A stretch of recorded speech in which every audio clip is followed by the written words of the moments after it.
이말순 75, 남편을 떠나보내고 남겨진 작은 건물 월세로 조용히 살아오던 평범한 노인이었다.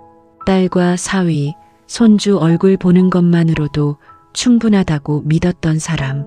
그런데 어느 날부터 가족의 질문이 달라지기 시작했다.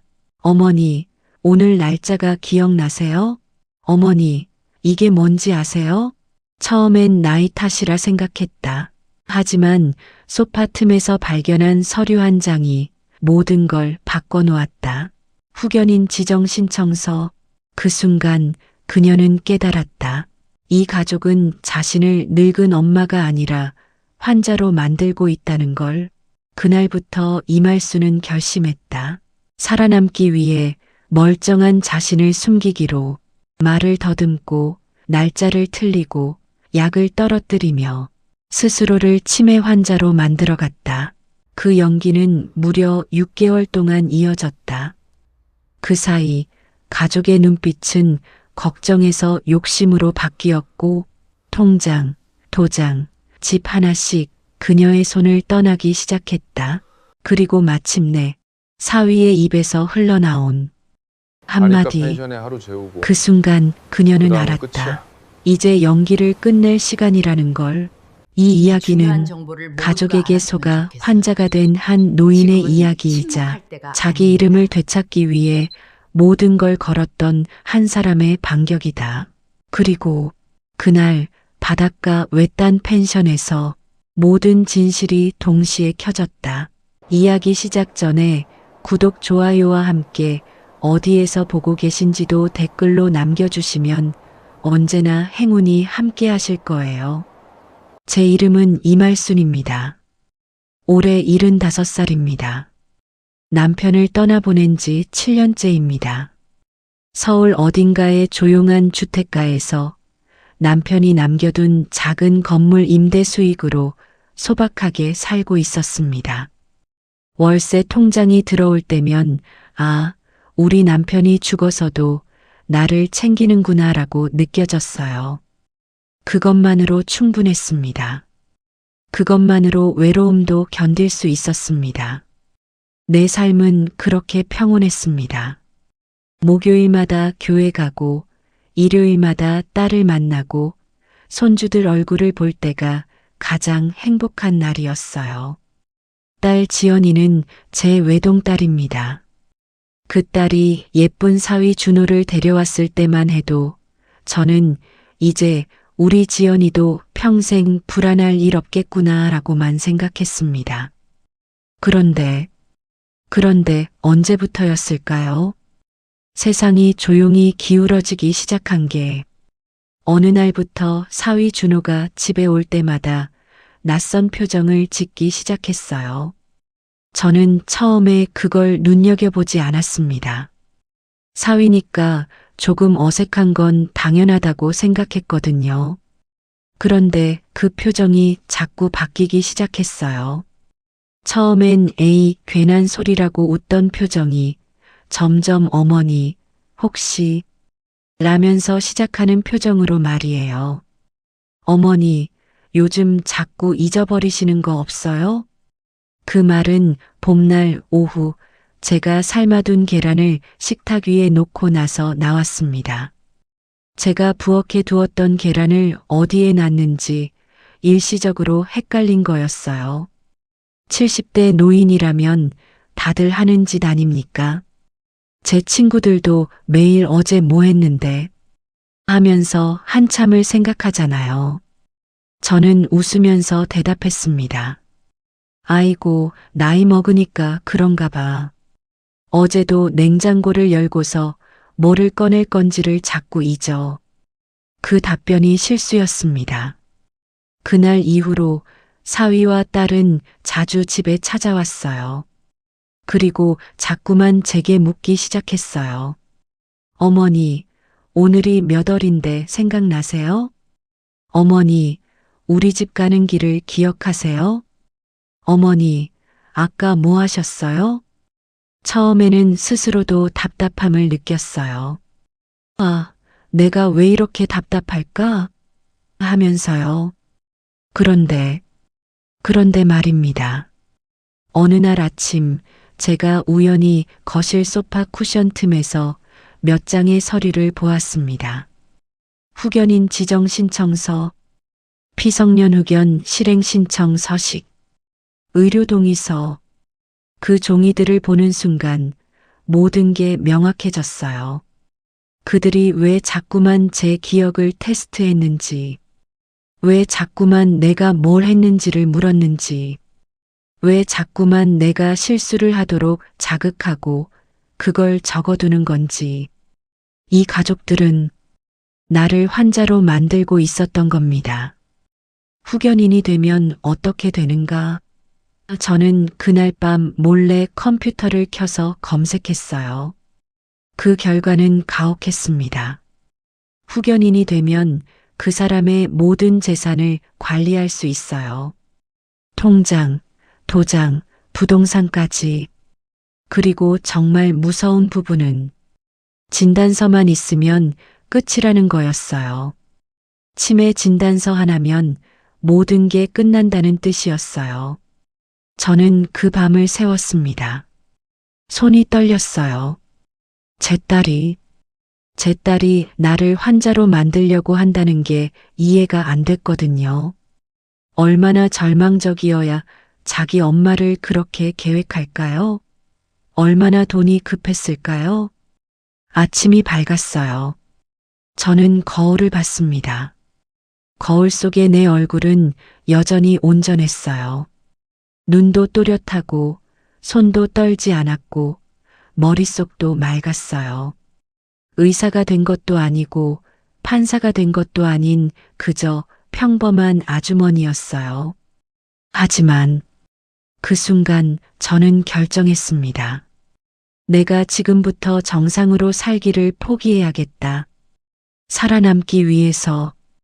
그날부터 제 연기가 시작됐습니다. 가장 긴, 가장 외로운, 그리고 가장 잔인한 연기가. 저는 말을 더듬기 시작했어요. 마치 혀가 굳은 사람처럼. 어머, 뭐야 이게. 아이고. 저는 날짜를 틀리기 시작했어요. 오늘이 월요일이니? 아니, 수요일이지. 아니, 목요일? 저는 약을 자꾸만 놓치기 시작했어요. 손에 들었던 약을 바닥에 떨어뜨리고, 어디 갔어? 하면서 여기저기를 더듬거렸어요. 그리고 가장 중요한 것. 저는 무서워하는 척을 했어요. 마치 내가 내 삶을 잃어가고 있는 것처럼 보이도록. 시간이 지나면서 딸과 사위의 태도가 바뀌기 시작했습니다. 처음에는 어머니, 괜찮으세요? 하던 말이 점점 다르게 변했어요. 그들의 눈빛이 달라지기 시작했어요. 그건 걱정이 아니라 욕심이었어요. 사위는 자주 오면서 천천히 내 집을 장악하기 시작했어요. 어머니, 통장은 어디 있으세요? 어머니, 도장은 어디에? 어머니, 비밀번호를 알려주실래요? 그리고 딸은 자꾸만 내 앞에서 남편과 속삭였어요. 제가 못 들을 척하면서도 저는 모든 걸 들었어요. 엄마는 이제 어때? 점점 더 나빠지고 있어. 고지면. 그 고지라는 말이 무엇을 의미하는지 저는 알 수 없고 싶었어요. 하지만 알아야만 했어요. 이 6개월간 저는 매일 밤마다 혼자 울었습니다. 베개에 얼굴을 묻고 목소리가 나오지 않도록 입을 깨물면서 내가 뭘 잘못했나? 내가 딸을 잘못 낳았나? 하지만 아침이 오면 저는 다시 일어났어요. 거울을 본 후에 더 멍청한 표정을 만들고 더 작은 목소리로 중얼거리고 더 약한 발걸음으로 걸었어요. 왜냐하면 제가 지켜야 할 것이 돈이 아니었기 때문입니다. 제가 지켜야 할 것은 내 이름이었어요. 이 70년간 살아오면서 얻은 이 세 글자, 이말순, 그것만은 빼앗길 수 없었어요. 누군가의 보호 대상도 누군가의 환자도 아닌 그저 이말순이어야만 했어요. 6개월이라는 시간이 이렇게 길 수가 있을까요? 저는 매일매일을 영화 배우처럼 살았습니다.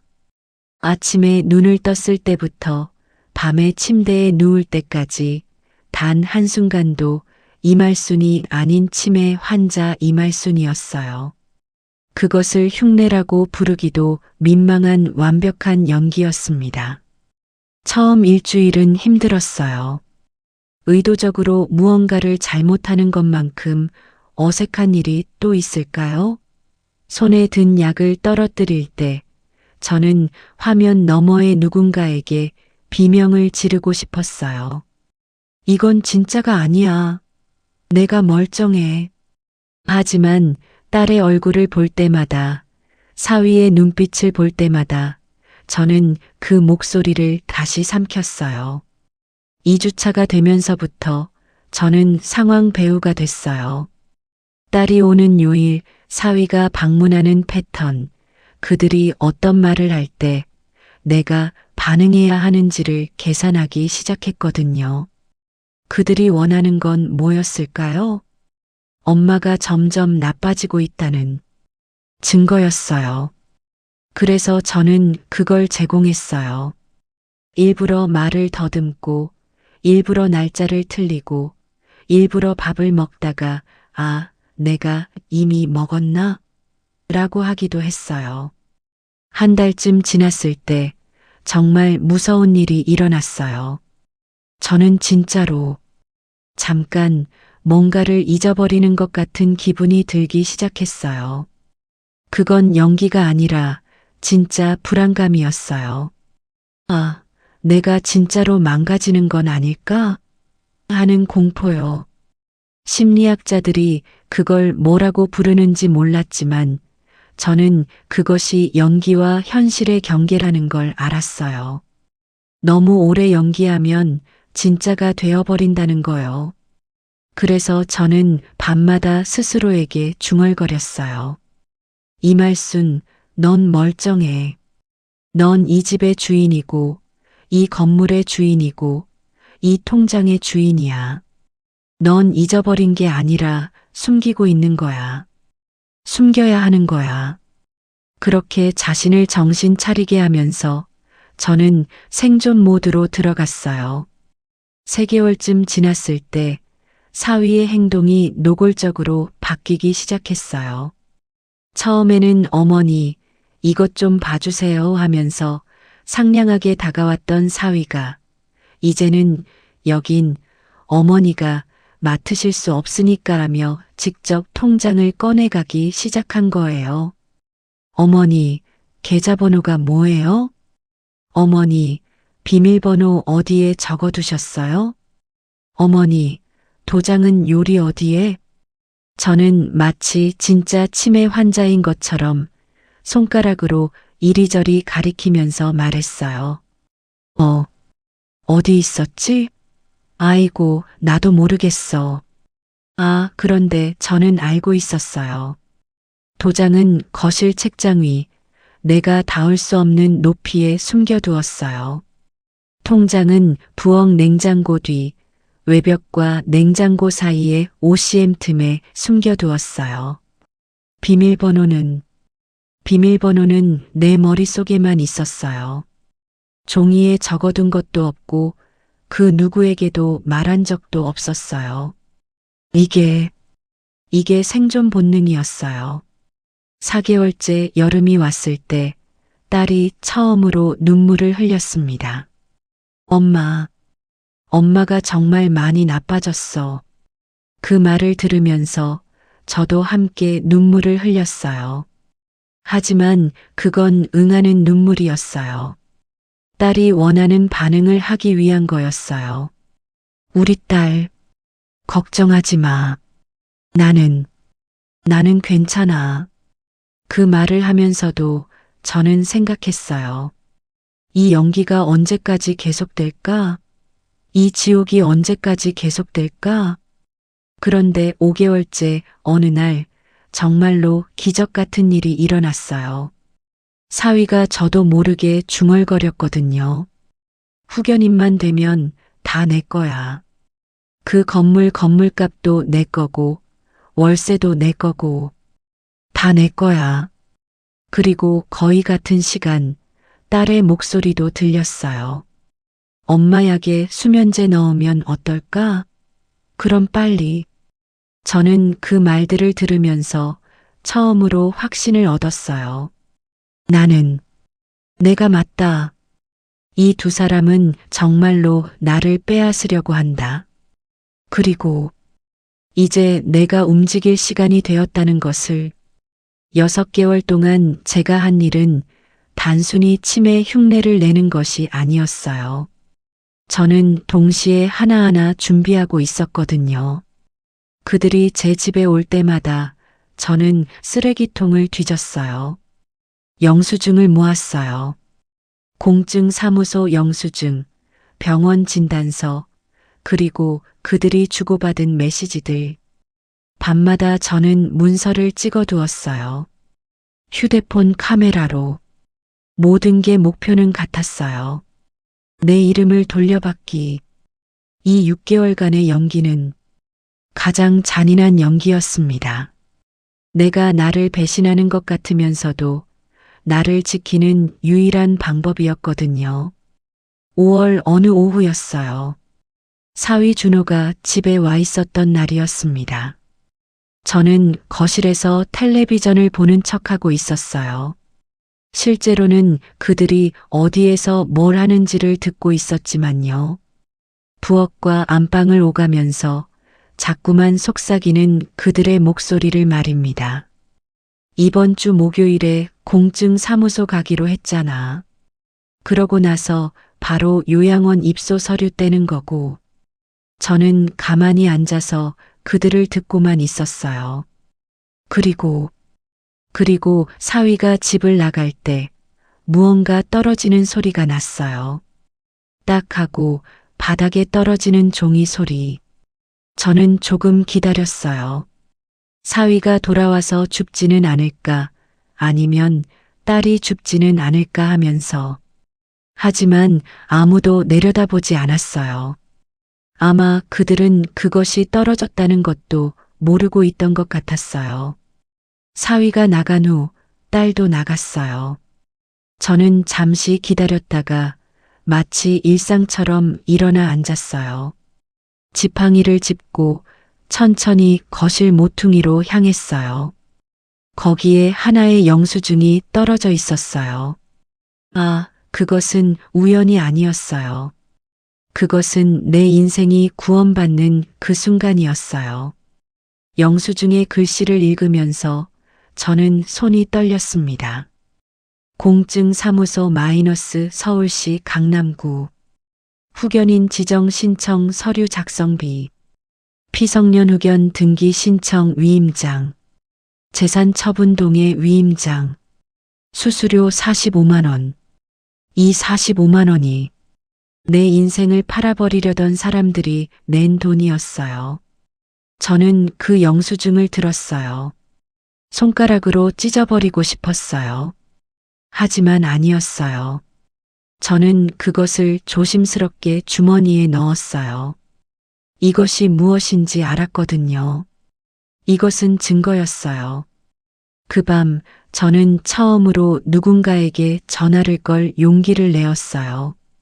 박 선생이었어요. 30년을 함께 교회에 다닌 법무사였어요. 그분은 내 남편이 돌아가실 때도 유산 정리를 도와주셨던 분이었어요. 박 선생님, 저 이말순입니다. 아, 이자매. 오래간만입니다. 박 선생님, 저 지금 정말 이상한 상황에 처해 있습니다. 저는 그 밤을 새우면서 박 선생님께 모든 걸 말했어요. 내가 6개월 동안 치매 흉내를 낸 이유도, 떨어진 영수증도, 들었던 대화도, 그리고 내가 얼마나 무서운지도. 박 선생님은 차분하게 들으셨어요. 그리고 말씀하셨어요. 이 자매 증거가 결정적으로 모이면 우리는 바로 막을 수 있습니다. 다만 그쪽이 움직이기 전에요. 그럼 증거는 뭔가요? 음성 녹음이 있습니까? 영상 증거가 있습니까? 아니면 그들이 직접 쓴 서신이나 메모 같은 게 있습니까? 저는 말했어요. 네, 있습니다. 제가 전부 들었거든요. 그리고 저 집에 카메라가 하나 있어요. 10년 전에 설치해뒀던 카메라가요. 카메라는 작동 중입니까? 아니요. 설치 회사에서 방치되었다고 했어요. 하지만 뭡니까? 혹시 다시 작동할 수는 없을까요? 전화 너머에서 박 선생님이 잠깐 침묵했어요. 그 침묵이 어떤 의미인지 저는 이해했어요. 가능할 수도 있습니다. 그 카메라를 한번 확인해 봐야겠는데, 혹시 그들이 모르게 확인할 수 있을까요? 네, 저희 집이니까요. 좋습니다. 그럼 일단 그 카메라부터 확인해 봅시다. 그리고 지금부터는 모든 대화를 조용히 녹음하세요. 휴대폰에 보이스 레코더를 써도 좋습니다. 그들이 집에 올 때마다 당신이 들을 수 있는 범위 안에서 말하는 모든 것을. 네, 알겠습니다.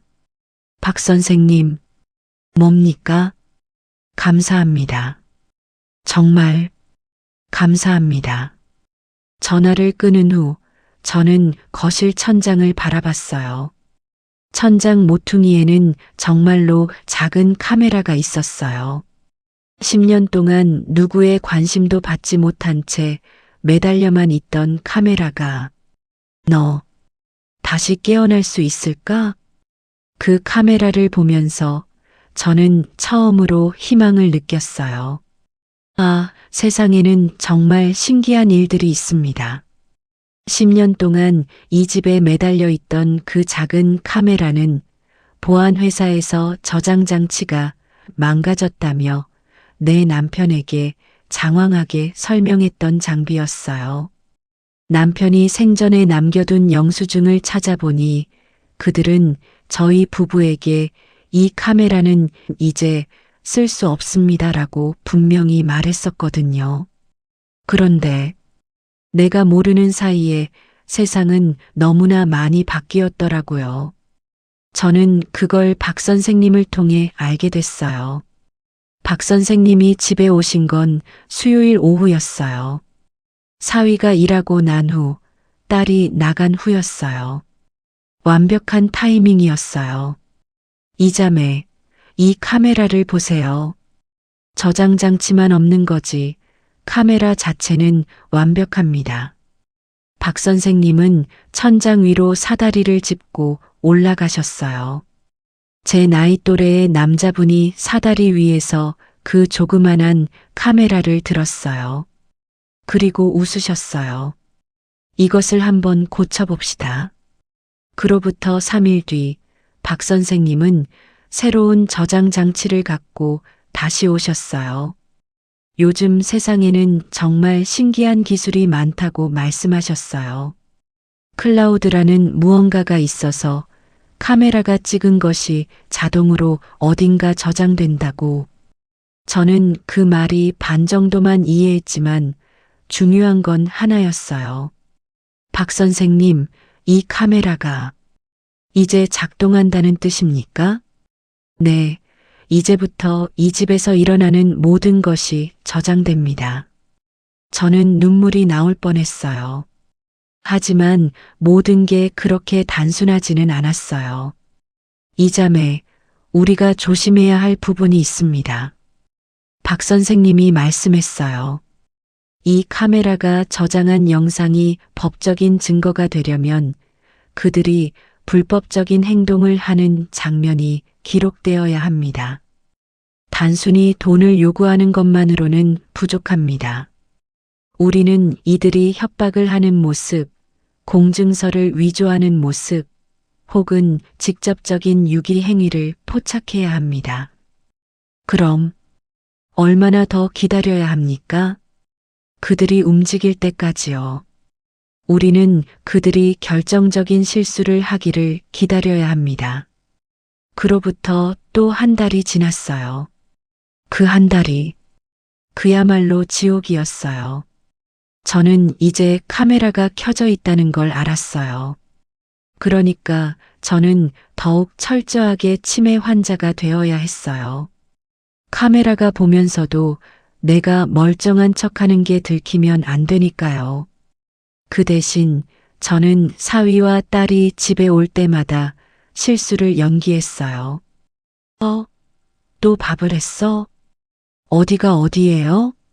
이 집이 여기네요? 아이고, 이 약은 뭐예요? 언제 먹는 약이죠? 그리고 내 무력함이 갈수록 심해지자 그들의 대담함도 갈수록 심해졌어요. 사위는 이제 당당하게 내 통장을 들고 다녔어요. 딸은 이제 당당하게 내 도장을 꺼냈어요. 그리고 하루는 거의 노출에 가까운 대화를 나눴어요. 엄마가 바다 보면 좋아하잖아. 일요일에 펜션에 한번 가보는 게 어때? 펜션? 그럼 그 다음엔 당신이 뭐 하려고? 일단 엄마를 거기 두고 있는 거지. 그럼 우리가 두 사람 모두 말을 멈췄어요. 마치 뭔가를 자각한 것처럼. 하지만 그건 너무 늦었어요. 카메라는 이미 모든 걸 보고 있었거든요. 며칠 후 박 선생님이 전화를 걸어오셨어요.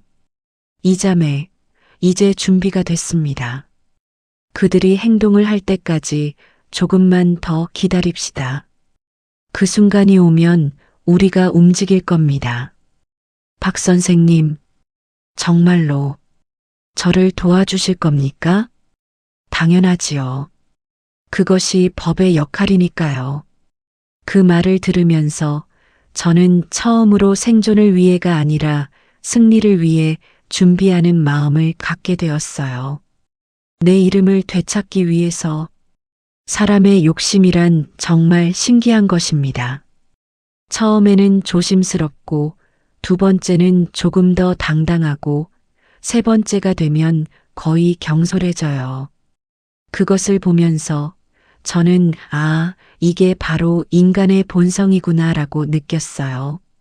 사위 준호는 점점 더 노골적으로 제 도장을 찾으려고 했습니다. 어머니, 인감도장은 어디에 있으세요? 어머니, 요즘 은행에서 도장이 필요하대요. 어디 있으신데요? 어머니, 도장 좀 찾아주실 수 없을까요? 제가 좀 필요해서. 저는 매번 같은 대답을 반복했어요. 멍하니 손가락으로 이리저리 가리키면서 어디 있었더라? 아이고, 나도 모르겠어. 하지만 내가 아는 바는 달랐어요. 그 도장은 거실 소파 밑 누군가 앉아 있으면 절대 발견할 수 없는 곳에 숨겨두었으니까요. 그리고 가장 중요한 것이 하나 더 있었어요. 내가 정말로 숨긴 것은 도장이 아니었어요. 그건 USB였어요. 작고 검은색의 엄지손가락만 한 크기의 USB였어요. 그 작은 USB 안에는 내 인생이 전부 들어 있었어요. 임대 계약서의 원본을 스캔한 파일, 계좌 이체 내역을 모아둔 엑셀 문서, 공증 사무소 서류의 촬영본, 그리고 가장 중요한 것, 사위의 협박 통화 녹음. 후견인만 되면 그 건물은 내 거야. 월세도 내 거고 다 내 거야. 어머니를 요양원에 맡기고 우리는 몇 개월만 기다리면 된다고. 그 모든 것이 저 USB 안에 저장되어 있었어요. 그리고 나는 그것을 어디에 숨겨두었을까요? 가장 더러운 곳에요. 세탁기 배수 필터 함 안에. 그곳은 누구도, 아무도 건드리지 않는 곳이었어요. 아, 가끔 물이 셀 때 뚜껑을 따고 청소하는 그곳 말입니다. 저도 손가락이 떨릴 정도로 혐오했던 그곳에 저는 그 USB를 넣어 두었어요. 사람은 귀한 걸 늘 깨끗한 곳에 숨긴다고 믿지. 그건 내가 박 선생님께 말한 말이었어요. 그래서 우리는 가장 더러운 곳을 봅니다. 박 선생님도 웃으시면서 말씀하셨어요. 그런데 정말로 신기한 일이 일어났어요. 어느 날 오후 사위가 미쳐 돌듯이 집안을 뒤집기 시작한 거예요. 인감도장? 인감도장은 어디야? 그 목소리는 더 이상 친절한 사위가 아니었어요. 그건 진짜 욕심으로 뒤틀린 남자의 목소리였어요. 저는 안방에서 그 소리를 들었어요. 사위가 거실 이곳저곳을 열고 닫는 소리가 들렸어요. 책장을 뒤지는 소리, 장롱을 여는 소리, 그리고 에이, 이렇게 못 찾나? 저는 그 순간 이미 승리했다는 걸 알았어요. 왜냐하면 도장은 진짜로 숨겨져 있었고 그보다 더 중요한 것은 그 USB였거든요.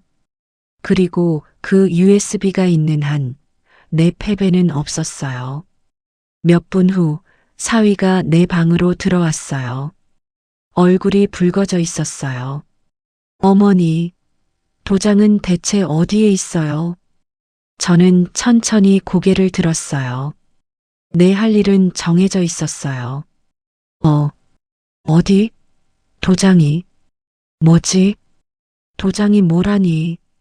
인감도장 말이야. 그게 어디 있었더라. 사위는 한숨을 쉬며 나갔어요. 그리고 몇 분 뒤 딸과 통화하는 소리가 들렸어요. 응, 엄마는 도장이 어디 있는지도 몰라. 정말 심각해. 이제 공증 일정 앞당겨야 할 것 같은데. 그 말을 들으면서 저는 생각했어요. 내 도장 때문에 너희 계획이 미뤄지고 있다니. 참 아이러니하군. 하지만 진짜 반전은 그 다음이었어요. 6개월이 끝나가는 어느 토요일 오전, 사위가 갑자기 집을 나갔어요. 그리고 1시간 뒤에 돌아왔는데 손에는 도장을 들고 있었어요. 짜잔, 이건 뭐예요? 내가 숨긴 도장이었어요. 그 도장이 어떻게 나갔다가 왔는지는 그리 중요하지 않았어요. 더 중요한 건 사위가 그 도장을 들고 어떤 얼굴을 하고 있었는가였어요. 그 얼굴은 거의 미쳐 있었어요. 이제 모든 게 완벽해. 어머니, 이제 우리가 도움을 드려야겠어요. 도움을? 뭐라고요? 바다 보러 가요. 일요일에. 바람도 쐬고 좋은 펜션에서. 펜션? 좋다. 저는 중얼거렸어요. 마치 진짜로 기뻐하는 노파처럼. 하지만 내 머릿속으로는 모든 계산이 이루어지고 있었어요. 일요일. 그날이 올 거야. 그리고 그날 모든 게 끝날 거야. 그 밤 저는 다시 한번 세탁기 배수 필터함을 열었어요. 그리고 그 안에 USB를 손가락으로 살짝 만져봤어요. 잘 있거라, 우리의 희망. 내일이면 넌 햇빛을 볼 거야. 그런데 말이야, 어머니. 일요일에 우리가 어디를 가는지 알고 싶으세요? 딸 지연이가 그렇게 물었던 건 금요일 오후였어요. 그게 마지막 질문이 될 줄은 내도 몰랐거든요. 어디인데? 바다요. 아주 예쁜 바다요. 그 말을 들으면서 저는 깨달았어요. 이것이 진짜 게임의 끝이라는 걸. 사실 6개월을 돌아보면 모든 게 계획되고 있었어요. 내가 치매가 된 지 정확히 6개월째 되는 일요일. 그날이 바로 실행 날짜였어요. 딸과 사위는 이미 모든 걸 준비했어요. 나는 그걸 알고 있었어요. 공증 사무소에서 후견인 지정 신청서를 이미 제출했다는 것. 병원에서 피성년 후견 진단서를 받았다는 것. 그리고 가장 중요한 것. 요양원 입소가 아니라 6일을 계획하고 있었다는 것을 말이에요. 바다 근처 펜션이라는 말은 누가 들어도 순간적으로는 낭만적으로 들려요. 하지만 저는 알고 있었어요. 외딴 곳이라는 뜻이었어요. 경찰도 쉽게 찾기 힘들 정도로 외딴 곳에 치매 환자라고 주장되는 70대 노파를 버리려는 거였어요. 엄마 약에 수면제 넣으면. 그 말이 기억났어요. 딸이 한 그 말이. 그럼 내가 깊은 수면에 빠진 상태로 펜션에 놓일 거고 그들은 떠날 거고 다음 날 아침이 되면 실종 신고를 하게 될 거였어요. 치매 환자가 펜션에서 없어졌습니다. 그건 뉴스가 될 수도 안 될 수도 있었어요. 하지만 중요한 건 그게 아니었어요. 중요한 건 그 시점이 되면 후견인 신청도 끝나고 재산도 이체되고 모든 게 그들의 것이 되어버린다는 거였어요. 금요일 밤 저는 거울을 봤어요. 정확히 6개월 전에 했던 것처럼 거울 속의 내 얼굴은 여전히 온전했어요. 눈빛도 또렷했고 입가에는 분노도 있고 결연함도 있었어요. 내가 무너진 척한 6개월은 너희가 무너질 준비를 한 6개월이었다. 그건 내가 중얼거린 말이었어요. 토요일이 왔어요. 사위가 일찍 집에 왔어요. 딸도 따라왔어요. 둘 다 어떤 흥분 상태에 있었어요. 마치 중요한 여행을 떠나는 것처럼. 아니, 가장 큰 거래를 끝내려고 하는 것처럼. 어머니, 내일이 정말 즐거울 거예요. 사위가 말했어요. 네, 즐거울 거겠네요. 저는 작은 목소리로 대답했어요. 그리고 그들의 얼굴을 봤어요. 정확히 어디를 봐야 할지 알았거든요. 천장 위에 그 카메라가 이 장면을 모두 담을 수 있도록. 그런데 말이에요. 다음 주부터는 엄마 후견인이 우리가 되니까 엄마 돈은 우리가 관리할 거예요. 괜찮지요? 네, 괜찮습니다. 그리고 요양원도 이미 예약을 다 했어요. 아주 좋은 곳이래요. 창밖으로 바다가 보이는. 그 말을 할 때의 딸의 얼굴은 그건 진짜 자기 엄마를 사랑하는 딸의 표정이 아니었어요. 그건 영상 속에서 영원히 저장될 표정이었어요. 죄책감도 없는 순수한 욕심만 가득한. 그 밤 저는 나가서 박 선생님에게 몰래 전화를 걸었어요. 박 선생님, 내일입니다.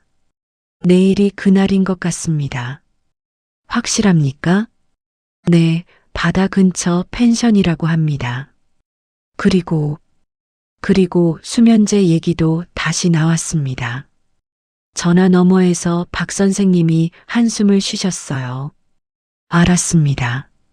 그럼 우리가 움직일 시간이군요. 내일 아침에 전화하세요. 당신이 그들 차에 탈 때 우리가 따라갈 테니까요. 박 선생님, 정말로 날 도와주실 거죠? 당신은 혼자가 아니오. 기억하시오. 전화를 끊고 저는 안방에서 밤을 새웠어요. 일요일이 오면 모든 게 끝날 거였어요. 내 6개월의 고통이, 그리고 그들의 욕심도, 우리 남편, 지금 어디서 이 모든 걸 보고 있을까? 내가 중얼거렸어요. 내 남편이 남겨둔 건 돈만이 아니었어요. 그건 내가 무너지지 않도록 하는 힘이었어요. 일요일 아침이 밝았습니다. 일요일 아침 8시 사위의 검은색 세단이 내 집 앞에 멈췄어요. 빠라라락, 빠라라락. 사위가 경적을 울렸어요. 마치 사냥을 떠나는 사람처럼. 아니, 맨 마지막 먹이를 잡으러 가는 포식자처럼. 저는 준비된 짐을 들고 천천히 나갔어요. 지팡이를 짚고 흔들리는 발걸음으로. 마지막 연기였어요. 어머니, 빨리 타세요. 날씨가 아주 좋아요. 딸의 목소리는 밝았어요. 너무나 밝아서 거의 불쌍하게 들렸어요. 저는 차에 탔어요. 뒷좌석에. 앞에는 사위가 운전을 하고 그 옆에는 딸이 앉았어요. 어머니, 바다 보면 기분이 정말 좋을 거예요. 네, 좋을 거겠네요. 나는 중얼거렸어요. 그리고 조용히, 아주 조용히 핸드폰을 주머니에서 꺼냈어요. 박 선생님께 메시지를 보냈어요. 지금 출발합니다. 응답이 왔어요. 알겠습니다. 우리가 따라갈게요. 그 메시지를 보면서 저는 한 번에 깊은 숨을 쉬었어요. 2시간 반이 걸렸어요. 서울에서 강원도 동해안의 작은 펜션까지. 차가 점점 한적한 도로로 접어들면서 저는 생각했어요. 정말로 여기에 놓여버리면 내가 어떻게 될 뻔했을까? 하지만 그런 생각은 금지했어요. 그건 약한 생각이었거든요. 차가 멈췄어요. 도착했어요, 어머니. 펜션은 정말로 예뻤어요. 바다가 보이고 하늘이 파랗고 햇빛이 따뜻했어요. 다른 상황이었다면 정말로 좋은 여행지였을 거예요. 하지만 지금은 이것이 내 무덤이 될 뻔한 곳이었어요. 사위가 차에서 내려 내 손을 잡아주었어요. 조심하세요, 어머니. 그 손을 잡으면서 저는 느꼈어요. 이 손이 잠깐 후 무엇을 할 건지를. 이 손이 내 통장을 들고, 이 손이 내 도장을 찍고, 이 손이 내 삶을 팔아버릴 거라는 걸. 펜션 입구에서 사위가 열쇠를 받았어요. 이곳은 그들이 미리 예약한 곳이었어요. 방은 1개, 침실이 있고, 거실이 있고, 그리고 바다를 보는 창이 있었어요. 어머니, 여기 좀 앉으세요. 딸이 소파를 가리켰어요.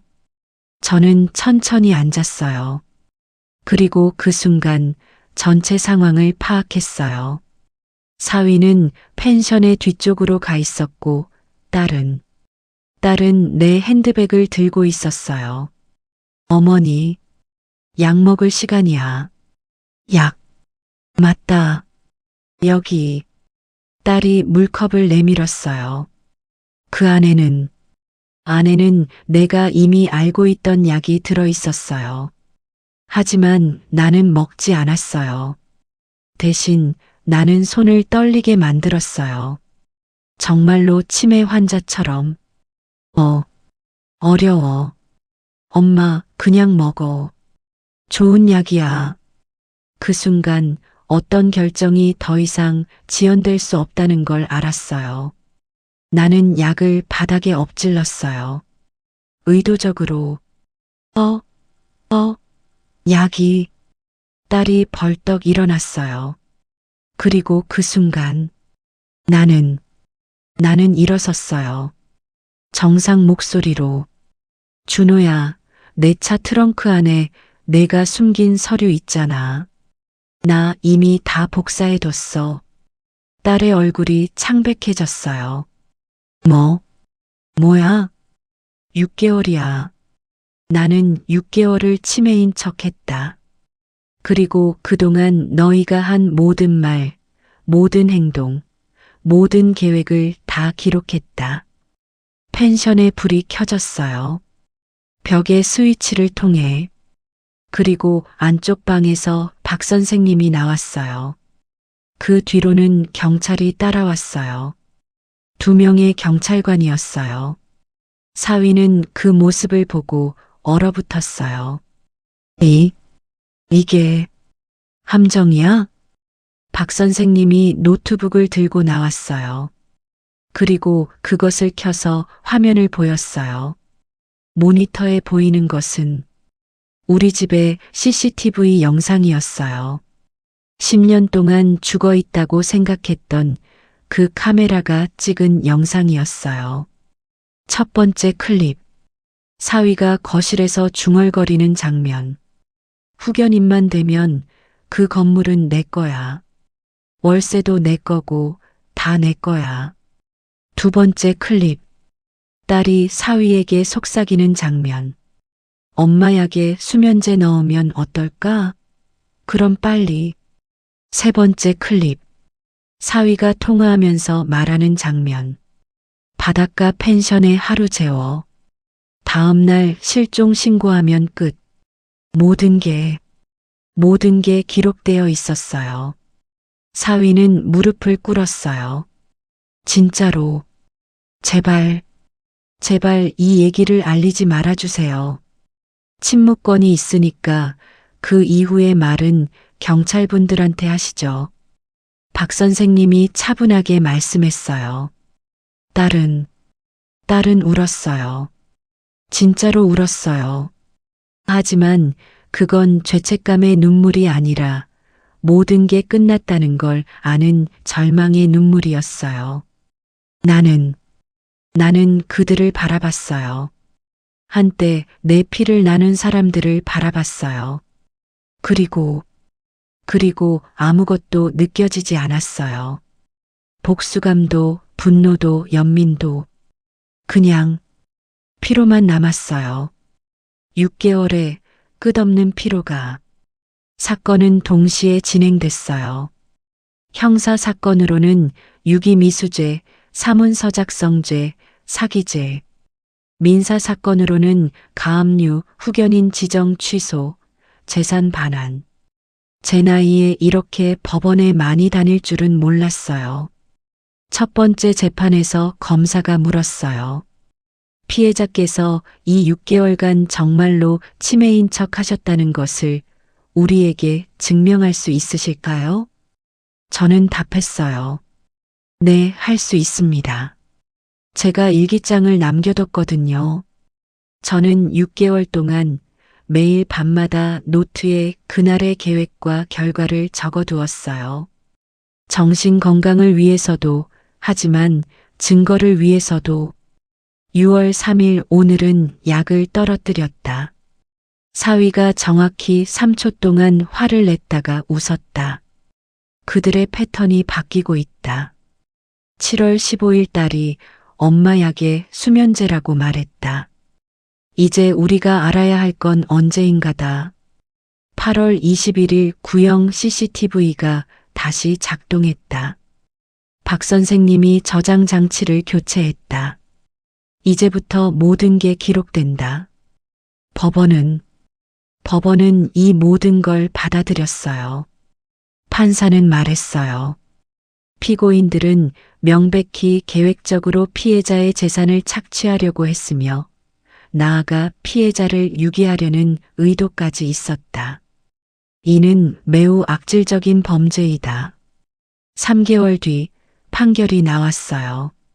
사위 준호 유기미수 5년, 사기죄 3년, 합산 6년 6개월. 딸 지연 유기미수 방조 3년, 사기죄 2년, 합산 3년. 그들은 감옥에 갔어요. 내 딸이 감옥에 갔어요. 그 소식을 들었을 때 저는 어떤 감정을 느껴야 할지 몰랐어요. 기쁨도 슬픔도 아닌 그냥 공허함만 있었어요. 박 선생님이 전화를 했어요. 이자매, 모든 재산이 다시 당신 명의로 돌아왔습니다.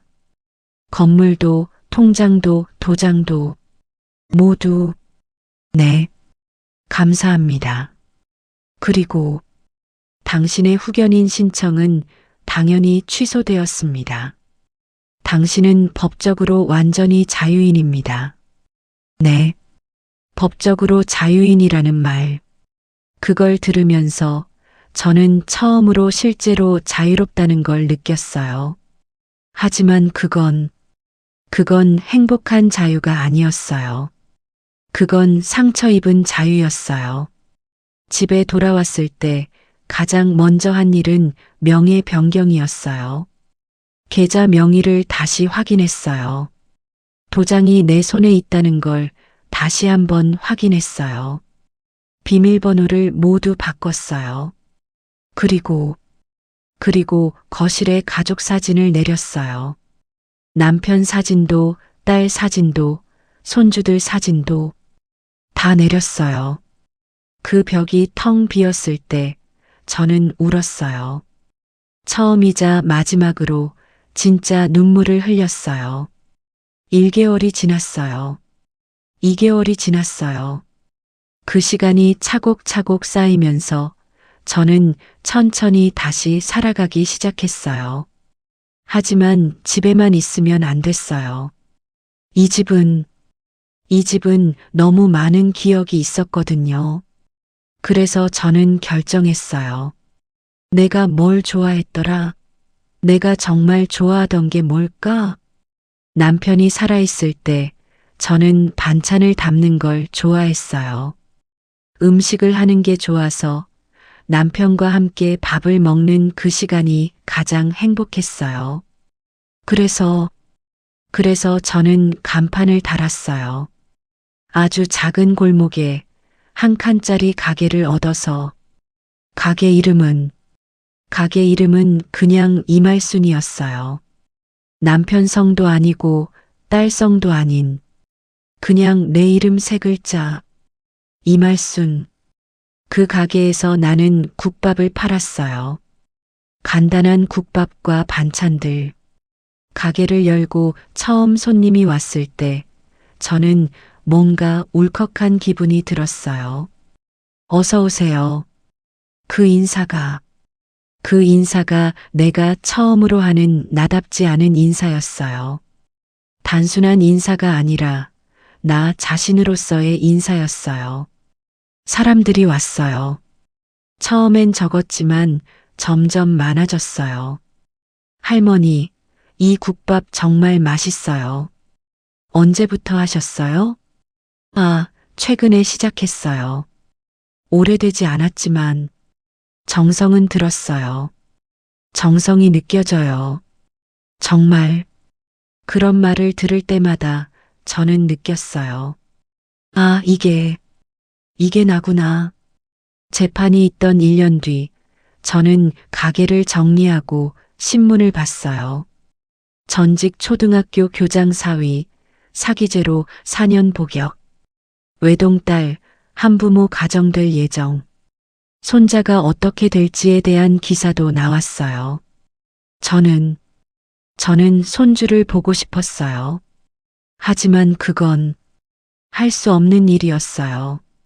그래서 대신 저는 가게 문을 더 열심히 열었어요. 어떤 날은 손주 같은 아이가 엄마와 함께 와요. 할머니, 국밥 달라고요. 알았다, 예쁘니. 따뜻한 거 줄게. 그럴 때 저는 그 아이의 얼굴에서 내 손주의 모습을 본 거예요. 그리고 그걸로 충분했어요. 많은 사람들이 물어봤어요. 할머니, 왜 이렇게 열심히 해요?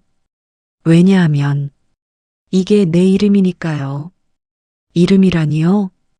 네, 저는 오래 누군가의 아내로, 누군가의 어머니로만 살았어요. 그런데 우리 남편이 돌아가셨고 제 딸은 여러 이유로 못 봐요. 그래서 이제는 그냥 이말순으로 살고 싶었어요. 사람들은 그 말을 들으면서 뭔가를 느껴요. 제 표정, 제 목소리, 제 눈빛에서 그게 뭔지는 다만 삶이라고 부르면 될 것 같아요. 2년이 지났어요. 가게는 이제 이 동네에서 꽤 유명해졌어요. 할머니 국밥이라고 부르는 사람들도 많아요. 어느 날 한 젊은 여자분이 들어왔어요. 안녕하세요, 할머니. 저, 저 여기 손자예요. 내 손자였어요. 아, 그 아이가 얼마나 컸는지. 너, 너 우리 손자? 네, 할머니. 아빠가 감옥에 있는 동안 엄마가 나를 키웠어요. 그리고 엄마가 할머니가 여기 있다는 걸 알려줬어요. 할머니가 원하시면 저도 자주 와도 될까요? 내 손자가 내 면전에서 내 가게에서 이 말을 했어요. 저는 국밥을 그릇에 담는 손을 멈춰야 했어요. 왜냐하면 손이 떨렸거든요. 하지만 이번엔 그게 치매의 떨림이 아니었어요. 그건 부모로서의 용서였어요. 아, 나는 그 아이를 용서했어요. 그 아이가 뭘 잘못한 것도 아닌데 나는 그냥 그 아이를 용서하고 싶었어요. 그래, 우리 손자, 자주 와. 할머니가 맛있는 거 해줄게. 그 말을 하면서 저는 비로소 살고 있다는 걸 느꼈어요. 가족이란 말로 참아낸 시간이 길수록 끊어내는 날은 더 아프다. 하지만 아픈 만큼 내 이름이 다시 살아난다. 나는 아내도 어머니도 아니다. 나는 단지 이말순이다. 이 세 글자로 다시 밥을 하고, 다시 웃고, 다시 누군가를 품을 수 있는 그런 사람이 되었다. 그리고 그것만으로도 충분하다.